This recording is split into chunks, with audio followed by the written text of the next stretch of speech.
work on the most in this relationship? How about the meals? No, your cooking's fine, but she can be very competitive with the eating part, and I like to relax when I'm having a meal. Competitive me? Yeah, she checks my plate, especially when we're having a shredded duck from the Chinese. 16 pancakes, so 8 each. You see? And then she parts the duck in 2 parts, like the Moses of takeaway, to make sure that I'm not eating more than her. And then she calls me down to the kitchen at dinner. I have to be careful which plate I choose, because then she thinks I'm picking the one with the most food on it. That's because you always eat more than your share, Frank. Yeah, and this is true not only for pancakes, but for chicken and pasta and cheese and cookies, everything. It's irrelevant, because then you pick from my plate anyway. Me? And I like to save the best for last, so, I force feed myself the parts I don't like first. Pardon?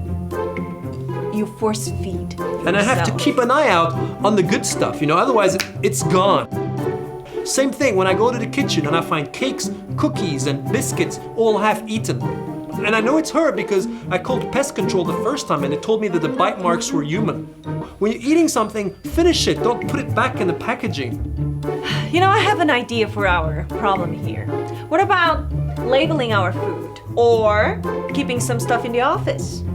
Like my Weight Watchers. Your what? My sugar-free cookies. My diet cookies. You were not even supposed to like them and they disappeared. I was hungry, okay? And all I found in the cupboard were these dry little cardboard brown salty cracker things, the kind that you have to drink 2 glasses of water per bite, because they're so dry. And let's see if I can unpeel my tongue from its rough surface. So why did you eat them, Frank? I got used to them. One more thing I think we should work on. It's very simple. Basically, every time we fight, we argue, and you walk out, slamming the door behind you very dramatically. At least, do me a favor, Frank. What? Take your keys with you. Nothing says it like slamming a door and leaving, but then I realize I have nothing to do outside. He just locks himself out, basically.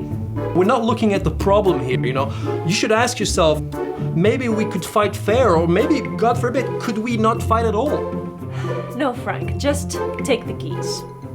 I'm not the only target here, She called the police complaining about the neighbors next door. They threw a party, a very noisy party, until 6 o'clock in the morning. Small detail, we were invited to that party and we went there, we ate, and then we went home and she still called the police on them. We went to the party, we stayed there for like an hour or so, I got tired, we came back home and I didn't call the police like immediately, Frank, okay? And they probably don't even know who filed the complaint. Of course they do, they invited all the neighbors and we were the only ones who left. Of course they knew it was us. Anything else? Yeah, I was having fun, I wanted to stay there. Anything else we should work on, Frank? Oh. Well, yeah, yesterday I came home and I saw the cats begging for food. So I had to go to the pet shop across the road. And guess who I saw there? Joanne. And I didn't recognize her. What are you talking about? You came up straight to me. Yeah, but I didn't recognize you because you looked great, Every time she leaves the house, she looks fantastic, especially when she goes to see her friends, when she goes to the gym, when she goes to the therapist. Even when she takes out the trash, she puts lipstick and lets her hair down. But in the house, it's sweatpants and a hair bun like a granny. From behind, it looks like a hairy Muppet sticking out of her head. Frank. When she twirls her hair, it looks like a Muppet is going like this on the mustache. Just stop it. That shirt you were wearing at the pet shop, for instance. What about it? What? You look sexy in it. Why don't you wear that in the house? Because I like to be comfortable at home. May I? Well, it's a little too comfortable, maybe. I'm just saying, if you're making an effort for complete strangers, why don't you make it for me as well? Why don't you speak for yourself, Frank? Hey, I came as it said on the box, okay? What you saw in the packaging was what you got. What do you want me to do? To cook in a bikini? Well, now we're thinking, now we're brainstorming, we're finding solutions. Well, we could make an exception when you're frying food or something, because, the oil can spatter and it can be quite painful. You always know what's best for me, Frank. Always.